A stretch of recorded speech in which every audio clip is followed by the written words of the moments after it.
যদি ভেবে থাকেন এই গরমের দিনে কিছু হালকা পাতলা জিনিস খাবেন, তাহলে এই রেসিপিটা একবার হলেও ট্রাই করতে পারেন। ঝিঙে দিয়ে এই রেসিপিটা গরম ভাতের সাথে দুর্দান্ত লাগে। তো বাই দ্য ওয়ে, আমি রুমা। এখন দেখছেন ঝিঙের ডাল বড়া। ঝিঙের ডাল বড়া বানানোর জন্য এখানে আমি 500 গ্রাম মতো ঝিঙে নিয়ে নিয়েছি। তো চলুন ভাত না বকে আপনাদের সাথে রেসিপিটা শেয়ার করি। তো এখানে 500 আমি ঝিঙে নিয়ে নিয়েছি। তো এটাকে আমি পিল করে কেটে নেব। এটাকে একটু বড় এবং লম্বা করে সাইজ করে কেটে নিতে হবে। ঝিঙেটা কাটা হয়ে গেলে জলের ভিতরে রেখে দেব, ভালো করে ধুয়ে নেব।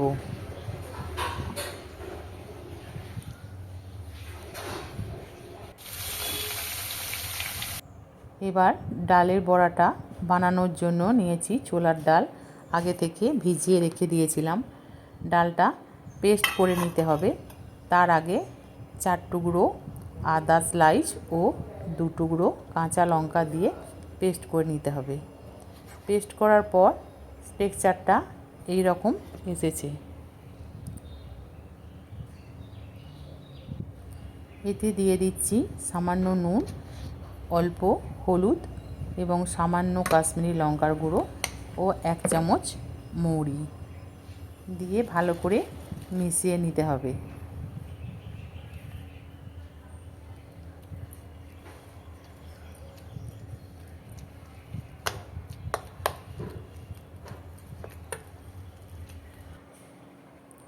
এদিকে কড়াটা গরম করতে দিয়ে দিয়েছি। কড়াটা গরম হয়ে গেছে এবং কিছুটা সর্ষের তেল দিয়ে দিলাম।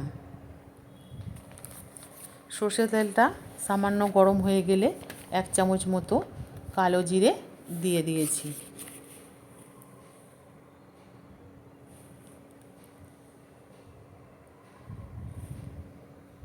সাথে ঝিঙেগুলো অ্যাড করে দিলাম। ভালো করে নেড়ে নিতে হবে। ঝিঙেটা একটু ভাজা হয়ে গেলে এখানে আমি 1 চামচ আদা ও 1 চামচ কাঁচা লঙ্কা দিয়ে দেব।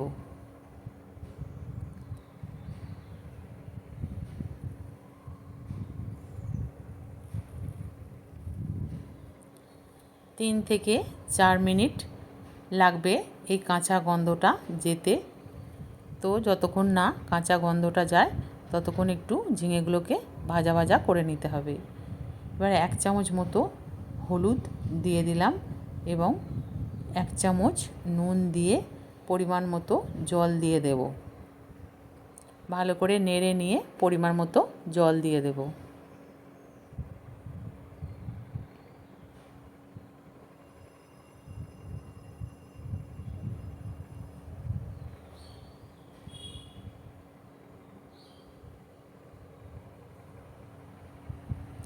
জলটা একটু বেশি দিতে হবে, কারণ বড়াগুলো দেখবেন কিছুক্ষণ বাদেই দেখবেন বড়াগুলো সব টেনে নিয়েছে। তার জন্য জলটা একটু বেশি করেই দিতে হবে।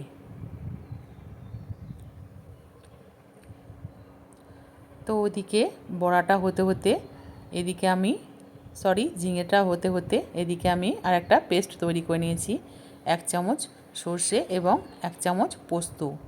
তো আমার কাছে সাদা সর্ষেটা নেই, সেই জন্য হলুদ সর্ষেটা নেই, তার জন্য আমাকে কালো সর্ষেটাই দিতে হয়েছে। এদিকে দেখুন ঝোলটা অনেকটাই ফুটে উঠেছে। এবার বড়াগুলো একে একে ছেড়ে দেব।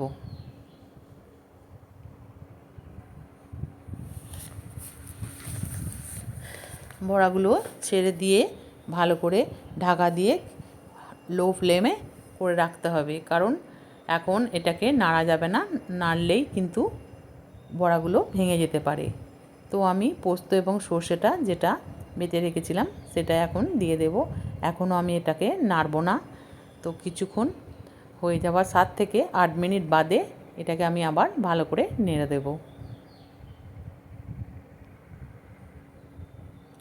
তো 7 থেকে 8 মিনিট হয়ে গেছে। এবার হালকা হাতে নেড়ে দেব।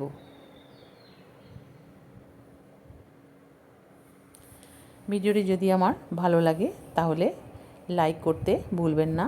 আপনাদের কাছে অনুরোধ রইল একটা লাইক, কমেন্ট এবং সাবস্ক্রাইব করবার জন্য।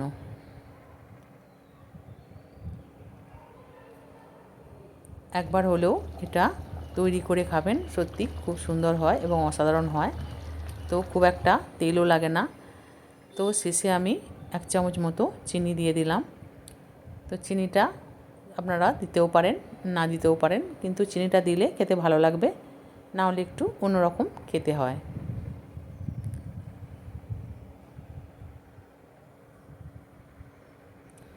কতটা সুন্দর তৈরি হয়ে গেল ঝিঙের ডাল বড়া। ভালো থাকবেন, সুস্থ থাকবেন, ধন্যবাদ।